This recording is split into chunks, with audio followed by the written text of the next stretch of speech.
In the center of Austria, about 150 kilometers west of Vienna, stands a former hub of Nazi horror, Mauthausen concentration camp.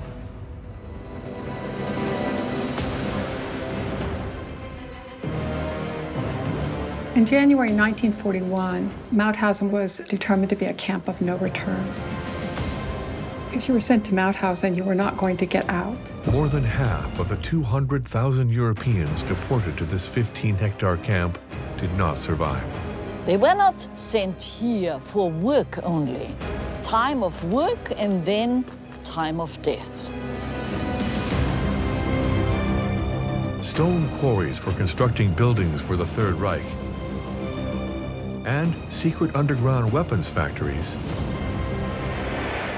made the Mauthausen system a key part of Adolf Hitler's master plan. A huge network of more than 40 subcamps was created all over the eastern part of the Austrian territories. It was run by ruthless men trained to kill. That's my father. When he put on his uniform, he became a monster. Everyone in the camp was afraid of him. He was known as the Devil of Gusen. After the war, much of Mauthausen disappeared, erased by the Nazis, destroyed by the Allies after the liberation, or willingly forgotten by the people of Austria. But the Mauthausen fortress and other vestiges still stand. They would cram at least 50 people into this gas chamber. Now, through exclusive access to the most secretive parts of the Mauthausen compound, along with computer-generated imagery, you're about to delve into this dreaded Third Reich landmark and discover the dreadful ordeal that awaited the deported. We have a lot of archives from Mauthausen, unlike the other camps. Over 75 years after the liberation, this investigation will unveil one of the most formidable and destructive concentration camps of the Second World War.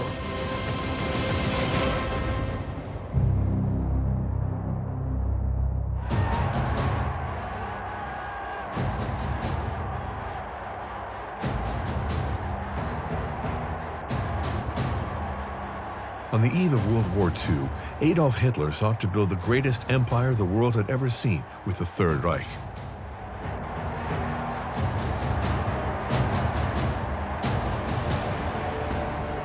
In the spirit of his limitless ambition, 5 cities, dubbed the Führer cities, were completely redesigned to fit Adolf Hitler's personal vision. Berlin, Hamburg, Nuremberg, Munich, and Linz in Austria, his native country, which was annexed in 1938.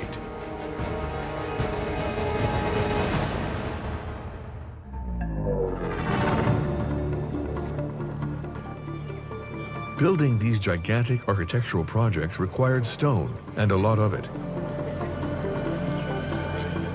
So he turned to the head of the SS, Heinrich Himmler. Back then, Himmler was already overseeing 3 concentration camps that imprisoned enemies of the Third Reich and provided the ideal workforce, both abundant and cheap.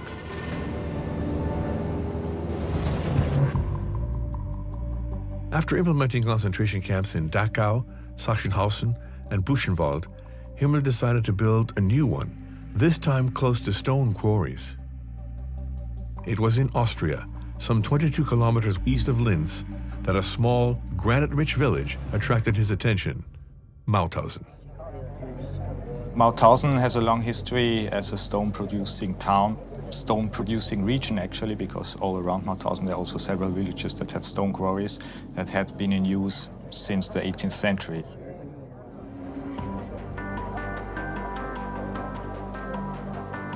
Himmler saw it as an ideal location. In August 1938, he built Austria's first concentration camp, the first in a long series.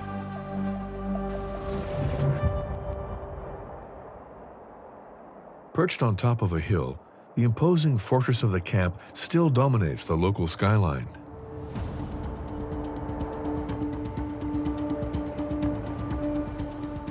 The appearance of the fortress was absolutely key. It needed to look intimidating and crushing.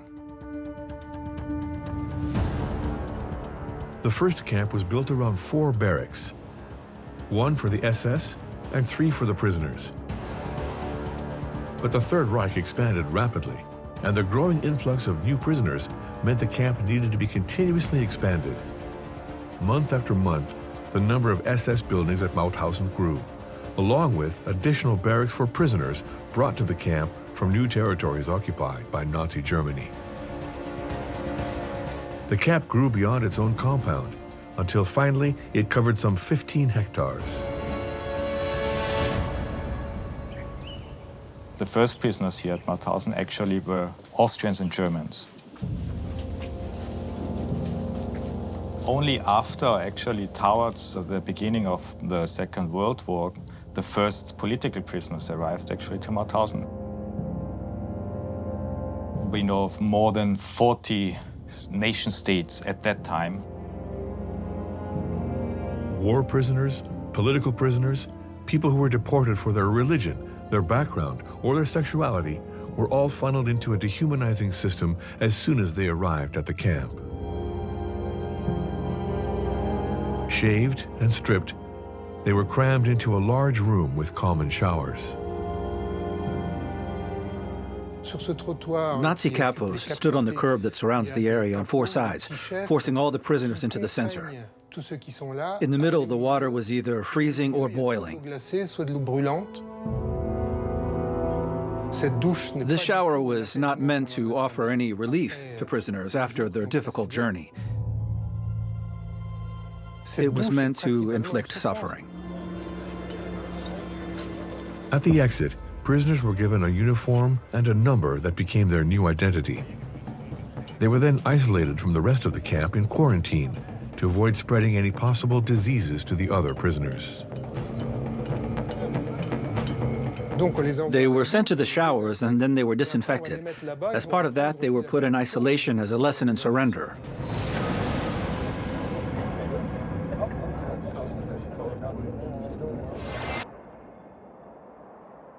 After weeks in quarantine, prisoners were integrated into the so-called free part of the camp. It was surrounded by granite walls and electrified barbed wire, surveyed by SS guards from watchtowers, and it contained dismal 400 square meter wooden barracks. Normally those barracks were supposed to house up to 300 prisoners altogether.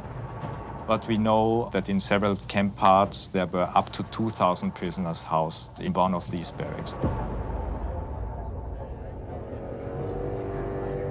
Prisoners were fed bread and broth, only receiving daily 1,500 calories, 2/3 of a normal daily requirement.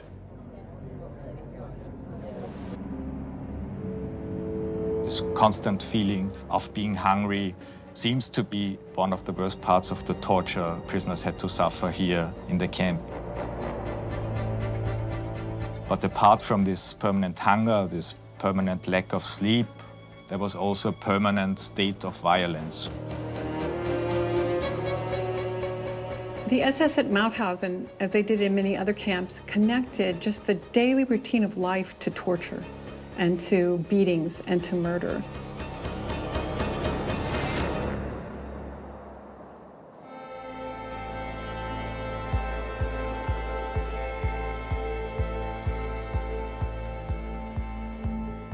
The center of the camp was another key part of the prisoners' daily life, the roll call square.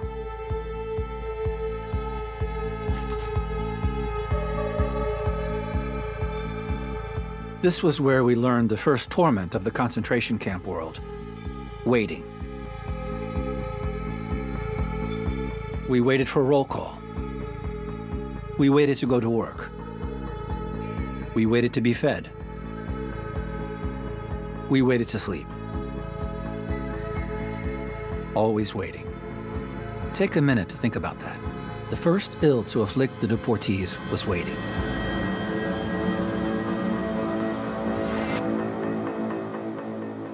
Roll call could take several hours, despite the cold, which was glacial in winter. And any hint of defiance was immediately punished.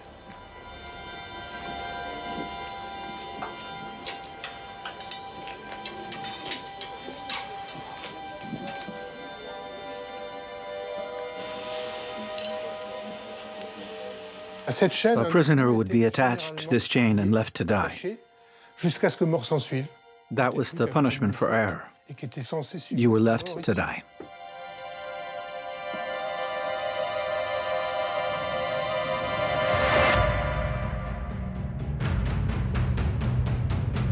Below the camp was a stone quarry that was more than 1 kilometer long and 110 meters deep.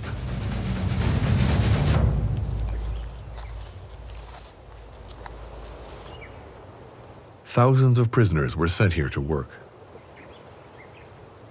There were between 1,000 and 4,000 men working in the quarry every day.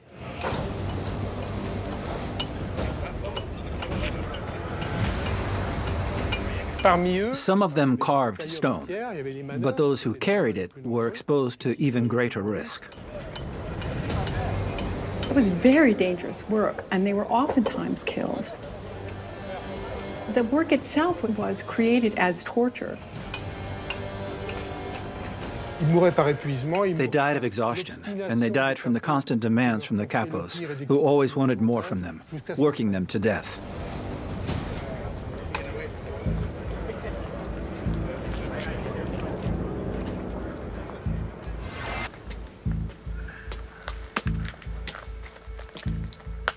Every stone extracted from the quarry was carried on a prisoner's back up this staircase.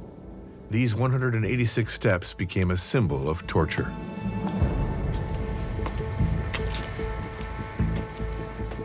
The granite was carried up the steps on people's backs, stones weighing 30, 40, or even 50 kilos every day for years. They had to move quickly, beneath blows coming from all sides, and in fear of falling. And when they fell, they took everyone down behind them, creating a chain of injuries. It was horrendous.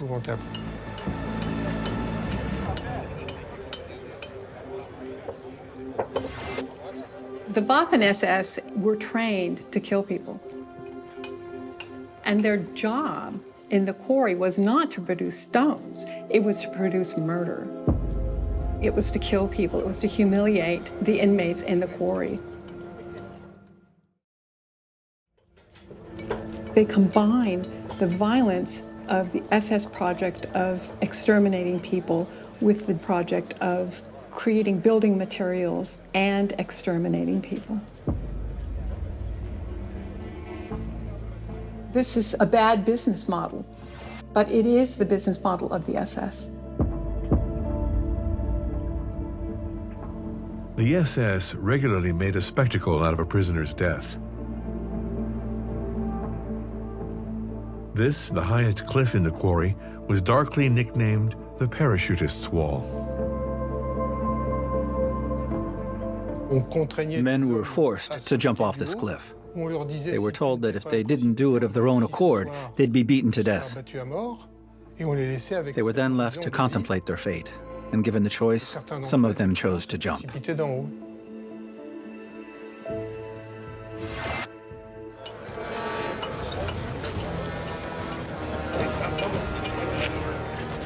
In addition to being used in Third Reich construction throughout Europe, the quarry's stone was also used to build and enlarge the Mauthausen camp itself.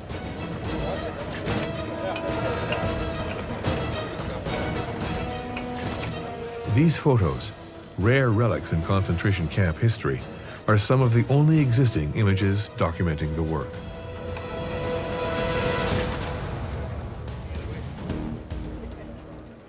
They were taken on behalf of the camp's identification department and were saved from destruction by a handful of detainees who worked there.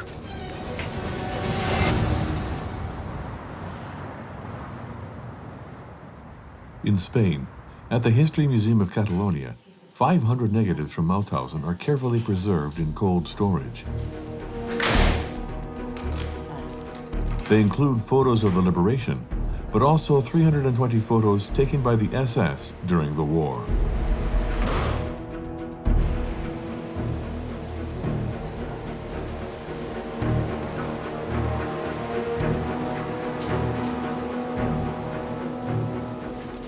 These images immortalized key moments in the camp's history, like the visit of the head of the SS, Heinrich Himmler. There are also portraits of new inmates, meant for their administrative files, and photos of the prisoners at work. Of course, the photographs also had a propagandistic function. The propagandistic idea of the SS was to show the concentration camps of orderly, well-functioning places with prisoners who were put to do hard labor, but not maltreated. They were rather being educated to be good German citizens. They only show part of what the concentration camp really was. They're not necessarily fake, but there's so much more to the true story that was never photographed. Many of the photos depict SS soldiers on duty or detainees that seem to work without surveillance or reprisals, as if the daily violence didn't even exist. For example, there are no photos of the dogs that were kept there to attack the prisoners.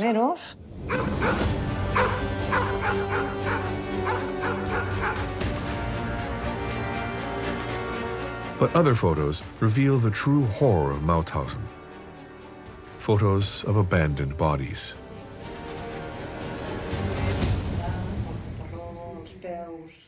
SS records caption them as attempted escape.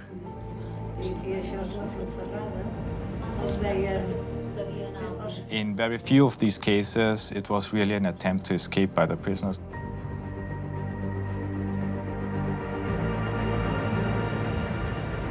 SS and also prisoner functionaries intentionally tried to force prisoners towards the camp fence, for example, by taking their cap and throwing it close to the fence, which then in turn would be interpreted by a guard in the watchtower as an attempt to flee.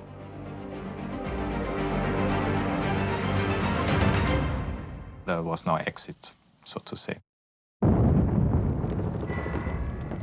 In 1943, as the balance of power between the Third Reich and the Allied forces began to shift, Berlin gave orders to destroy all the negatives from the camps, to erase any evidence of the crimes that were committed there.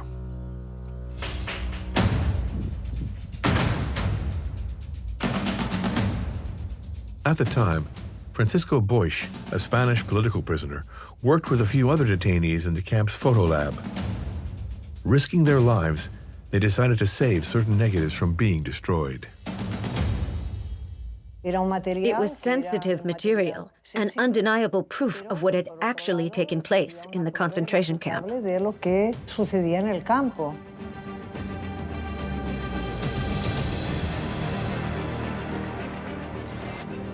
They carefully wrapped the negatives and smuggled them out of the lab, passing them from hand to hand.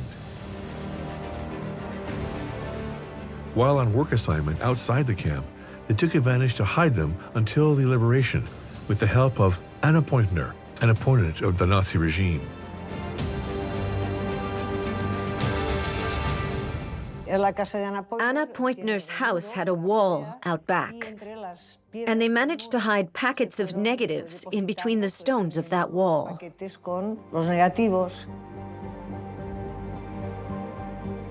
Anna Pointner, Francisco Boix, and his co-detainees saved more than 2,000 photos. We have a lot of archives from Mauthausen that we don't have from the other camps.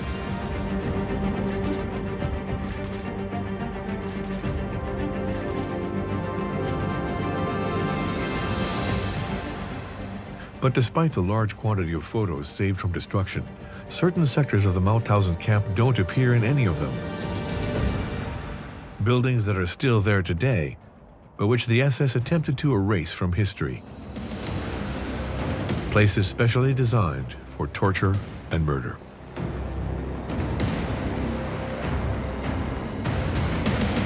In January 1941, Mauthausen was determined to be a camp of no return. If you were sent to Mauthausen, you were not going to get out. The camp's building that was dedicated to extermination was known as the bunker.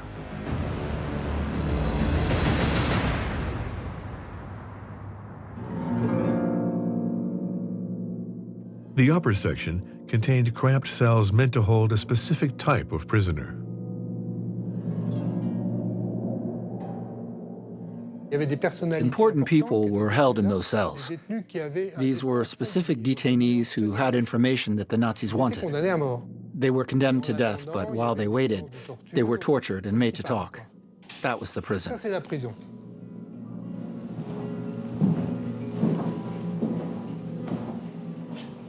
The basement contained the rooms used to exterminate the prisoners. They were killed individually with a bullet or in groups in a gas chamber. The victims all followed a predetermined path. First, they were taken to a room to be examined. Then they were led through other rooms until they came to a door that only opened from the outside, which led to a shower.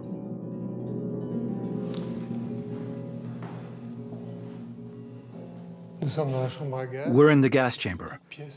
They would cram at least 50 people into this 13 square meter room. Once the door closed, a toxic gas known as Zyklon B was sent into the chamber from a room next door.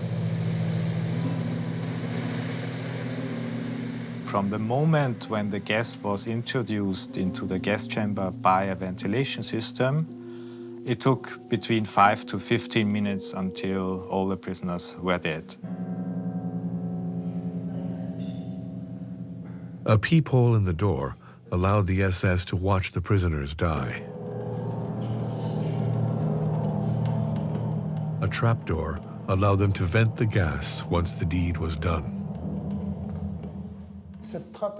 The trap was opened with a lever that passed through a conduit to the other side where it could be opened with a handle. When the trap was opened, ventilation carried the toxic gas outside. And an hour or two later, they could open the door on this side again.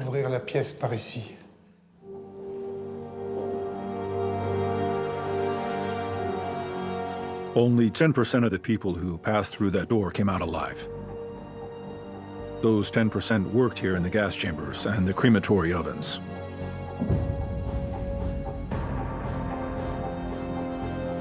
An estimated 8,000 people were gassed in this room.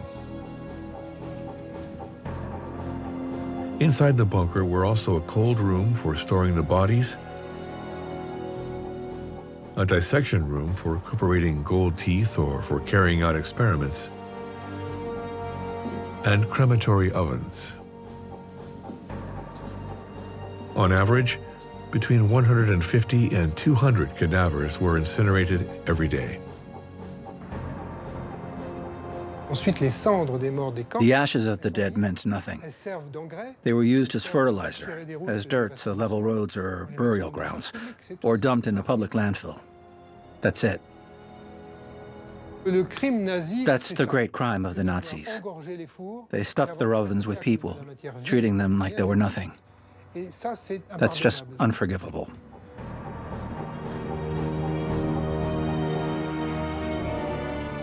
Not too far from the Mauthausen fortress, a subcamp was built to house detainees who were extracting the stone. Just 5 kilometers to the west, it was also next to a granite quarry and was called Gusen.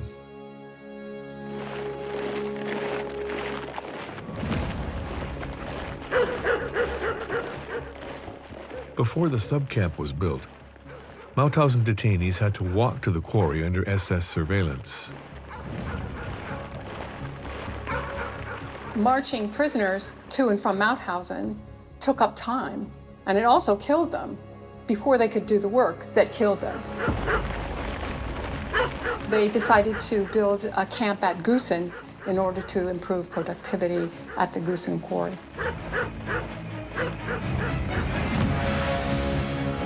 In 1940, a new camp was built to the north of Gusen. Due to the influx of prisoners, it grew even faster than Mauthausen had, until it became the largest concentration camp in Austria. By the end of 1941, there were actually 1,000 more prisoners at Gusen than there were at Mauthausen.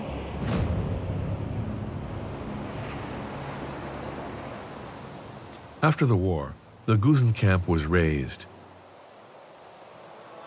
A few old buildings that were part of the camp were transformed into housing, like the Schurhaus, the old main entrance to the camp.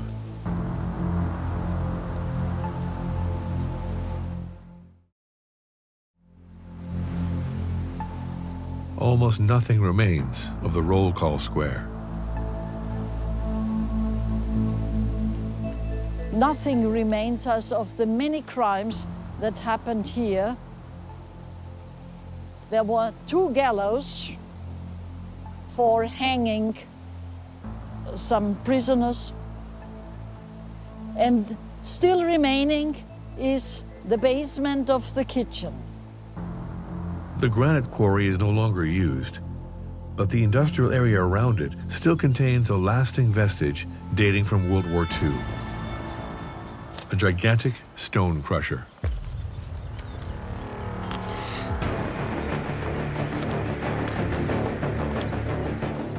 The Nazis called it the biggest one of all Europe.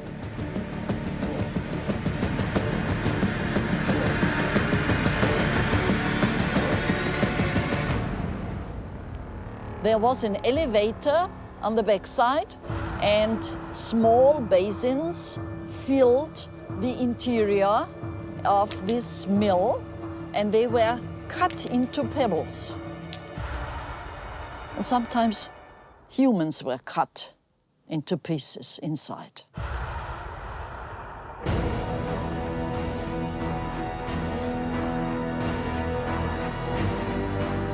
They were not sent here for work only. Time of work and then time of death. That's the idea. Dying by working. If someone survived Gusen, this was a very special chance.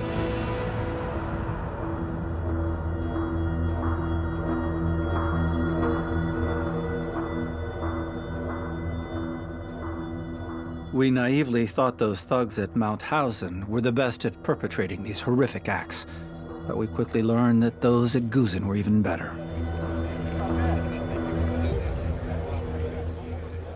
The Gusen camp was run by SS Commander Karl Chmielewski, who was known for being merciless.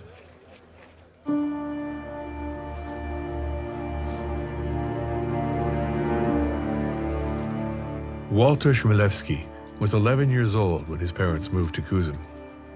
Back then, his father had just been named the camp director.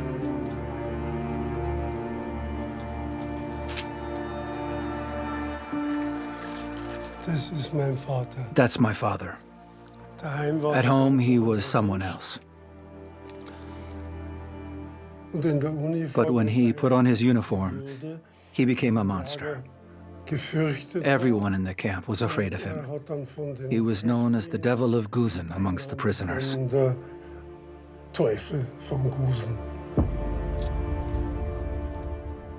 They didn't speak of his father's work at home. But Walter passed through the SS part of the camp on occasion to go to the doctor or to get a haircut.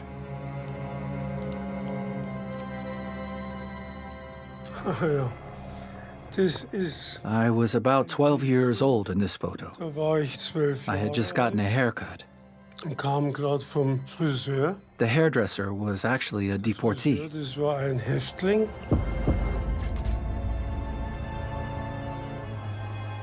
Sometimes, on his way home, he'd walk along the barbed wire that sealed in the prisoners. That's where I saw things. When it was below zero, I saw half-naked prisoners being sprayed with cold water. People died right there. Or they died a few days later when they got pneumonia.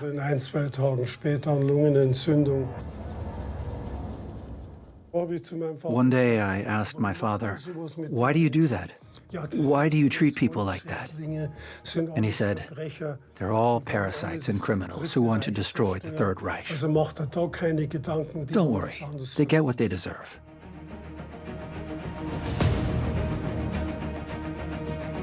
At the end of 1941, the Gusen camp counted almost 8,500 prisoners, and Mauthausen around 7,500, most of whom worked in the granite quarries. But as activity at the camps ramped up, changes on the war front forced Berlin to modify its strategy.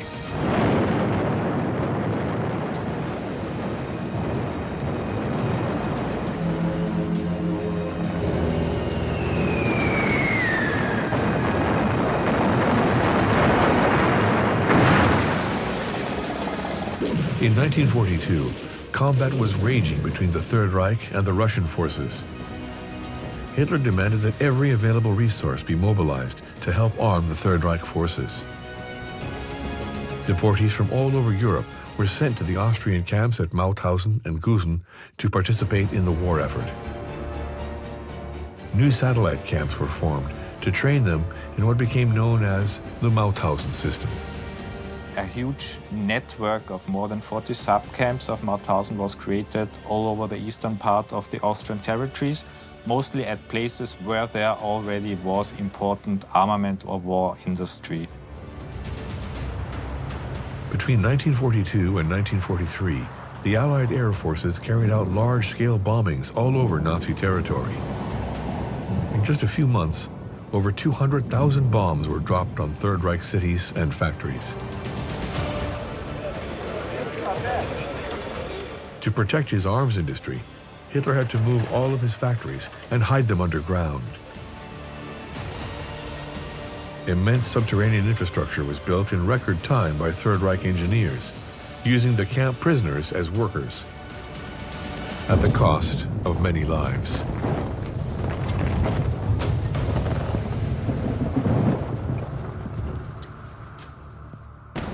One of these colossal work sites was located near Camp Gusen, close to the small village of St. Georgen. It was here in 1943 that Gusen II became to be.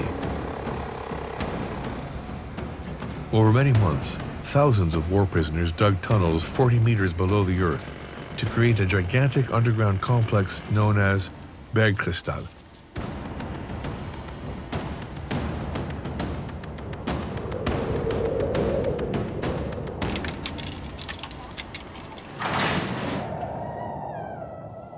The Bergkristall tunnels were really state-of-the-art tunnels. They were dug by slave labor and then reinforced with reinforced concrete. This was a pretty new project. It's estimated that perhaps up to 9,000 prisoners died in constructing the tunnels. Between March 1944 and May 1945, Gusen II prisoners dug 8.5 kilometers of tunnels.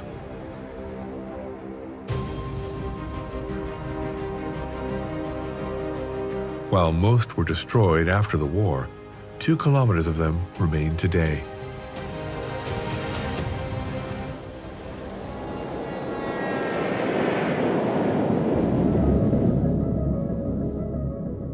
This immense underground complex was built to meet the needs of the German Air Force. This was where the Messerschmitt Company assembled the Me-262, the world's first operational jet-powered fighter aircraft. The Me-262 might have changed the course of the war, or certainly delayed the Allied victory, had it been produced earlier in the war. It presented a real threat to both bombers and Allied fighter planes.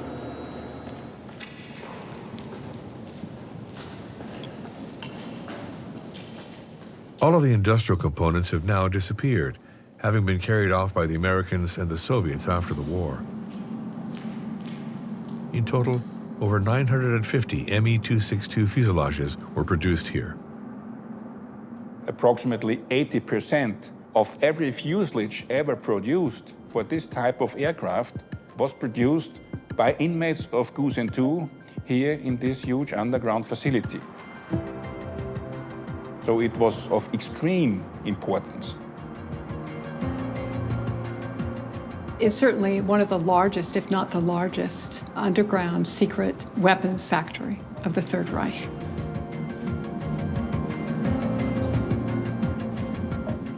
Although the Me-262s were built near Gusen too, they were not the only miracle weapon Hitler built using prisoners from Austria's concentration camps.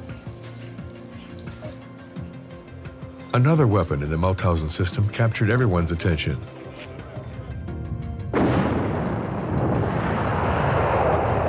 The V2 missile.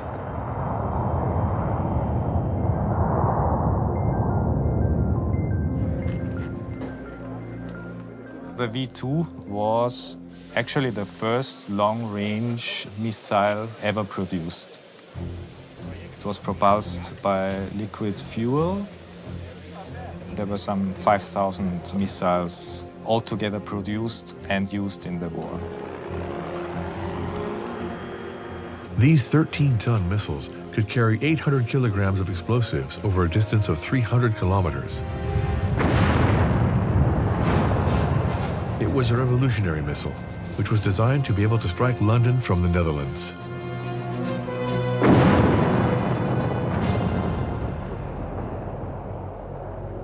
As part of the V2 development plan, multiple subcamps of Mauthausen were built in Austria.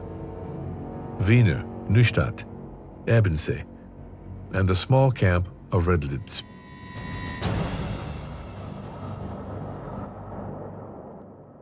In addition to being close to the railway tracks, the small village of Siepf had another advantage, a brewery at a foot of the hill, equipped with underground chambers for producing and storing beer.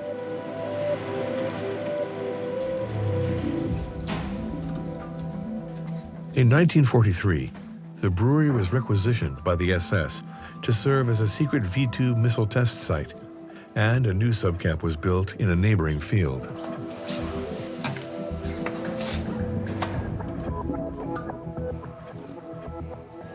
Riedel-Siepfer deportees worked underground for 7 months to enlarge the chambers and build a 40-meter vertical shaft, which connected the chambers to a hidden bunker in the forest.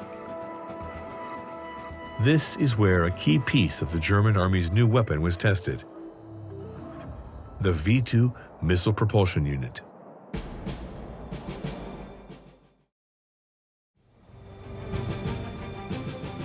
The propulsion units came by train directly into the tunnels to be unloaded in total secrecy. They were then taken by elevator up to the bunker. Once the propulsion unit got to the top of the elevator, it was brought into the bunker via a set of rails and suspended about 3 meters high.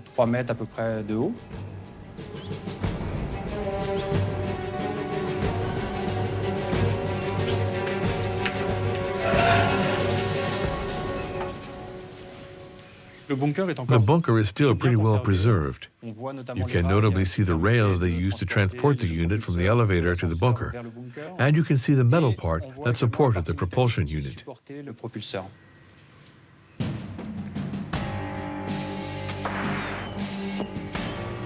propulsion unit was then tilted so that the flame released during a test would shoot into this large trench.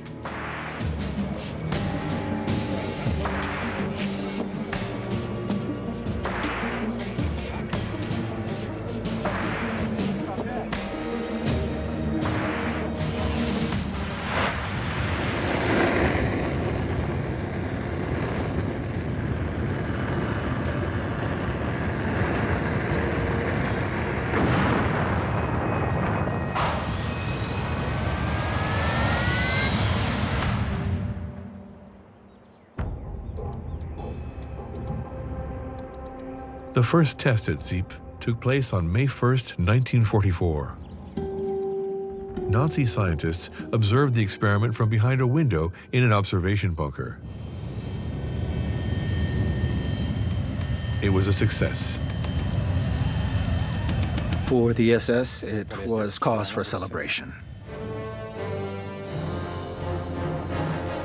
Thanks to the infrastructure built by the prisoners, over 500 V2 propulsion units were tested in Siepf before being sent to the front lines.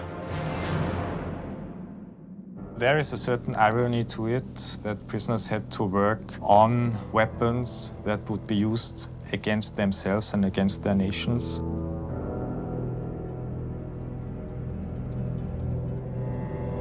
The SS records indicate there were over 300 inmate deaths in Siepf during the factory's construction.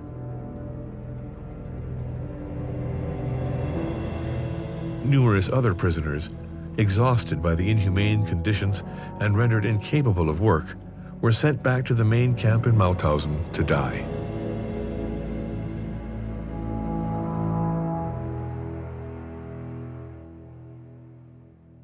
Some were then even taken to another location, a dedicated killing facility, Euthanasia Center for Prisoners. Located 35 kilometers west of Mauthausen, near the small town of Altkofen, it was called the Hartheim Euthanasia Center.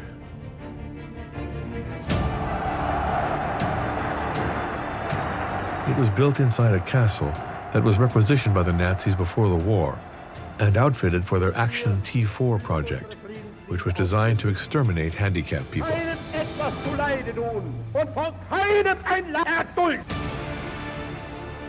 But in 1941, the Third Reich decided to end the project.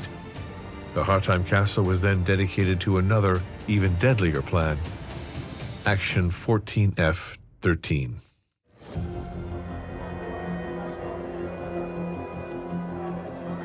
The staff of Aktion T4 knew how to kill people in a very short time, in a very efficient way. That's why the Nazis used this know-how in mass murder. Hartheim became the extermination center for 4 concentration camps: Dachau, Ravensbrück, Gusen, and Mauthausen. Before the end of the war, the SS tried to get rid of all evidence of crimes in Hartheim. They destroyed the gas chamber, disassembled the crematory oven, and blocked the chimney's conduit.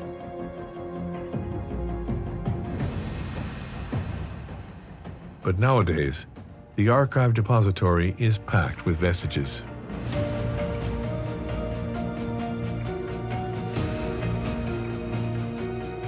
Recent digs carried out next to the castle revealed human remains and over 8,000 objects, including leftover pieces of infrastructure, dishes, and personal items. Most of them are belongings of the victims of Aktion T4, but from the prisoners of the concentration camps, a few identification tags were found.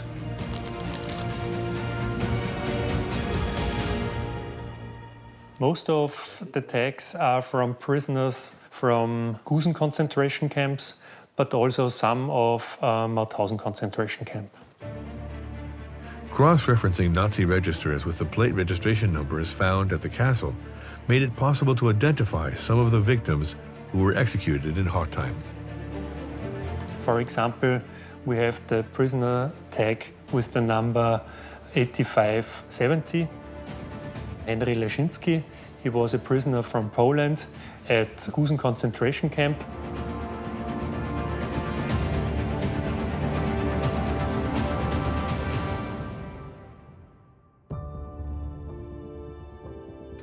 Not a single Hartheim survivor could provide testimony after the war. Some 30,000 people were sent there, and every single one of them was killed. All the prisoners who were brought to Hartheim Castle were killed in about 3 hours. No one of them stayed longer or stayed overnight here in the castle.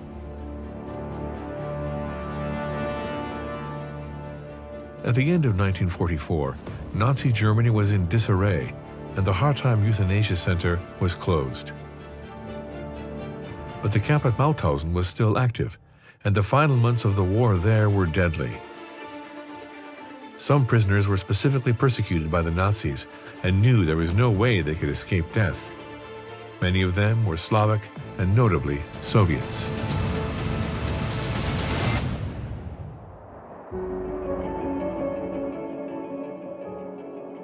In February 1945, almost 600 Soviet officers were locked in Block 20 in Mauthausen. For weeks, the SS gave them next to nothing to eat.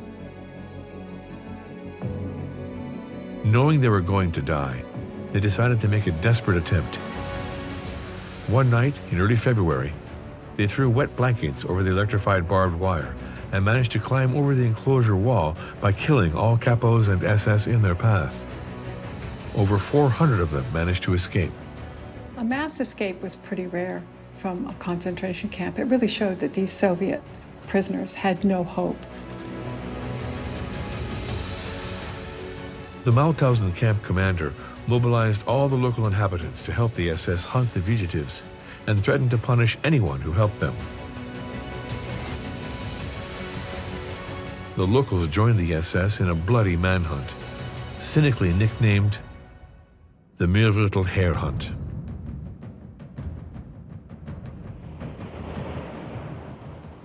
The day after the escape, a dozen kilometers from the camp, in the village of Schwetzberg, 14-year-old Anna Hackel was getting ready for church with her mother when two strangers arrived at their house.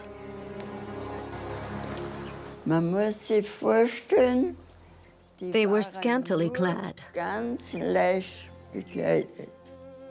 They wore only tops and striped pants. They weren't even wearing shoes. And there was a lot of snow outside. It was really cold.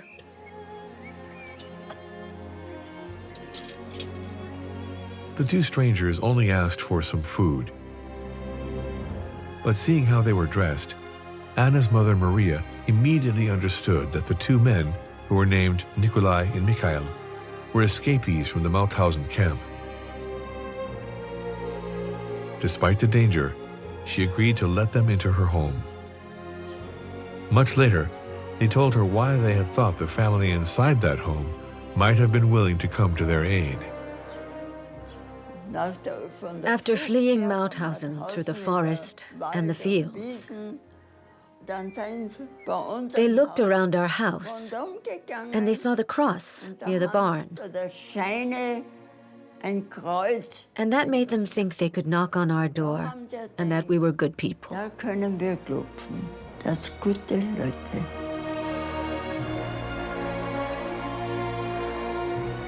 Despite multiple raids by the SS, Nikolai and Mikhail remained hidden in the basement of the barn for 3 months until the liberation. They stayed 1 more month with us. And then they left with heavy hearts, because we had practically become family to them. Mutual aid and fear had created very strong ties between us. Of the 400 Soviet prisoners who managed to escape Mauthausen's Block 20, only 11 survived the manhunt.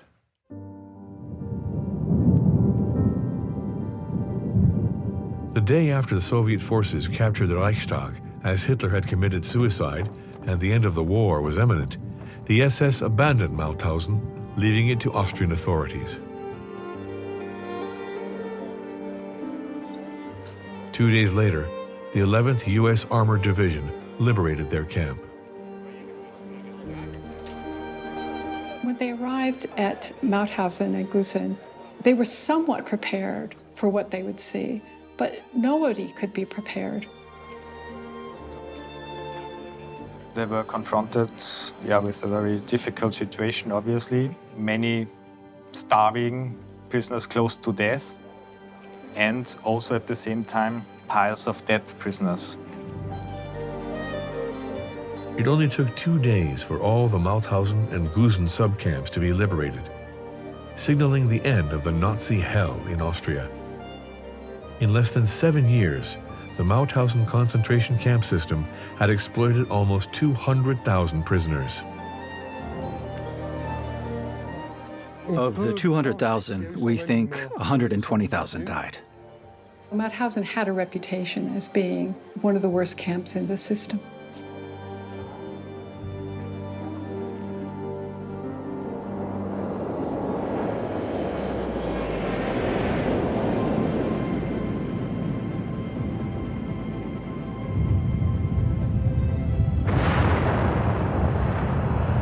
it is important that the world learns that the high technology we are using today in everyday life was developed with the blood of the deported people from many, many European nations.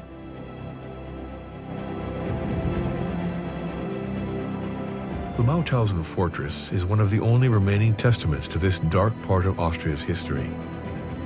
The other camps were destroyed during the liberation and even seem to have been forgotten.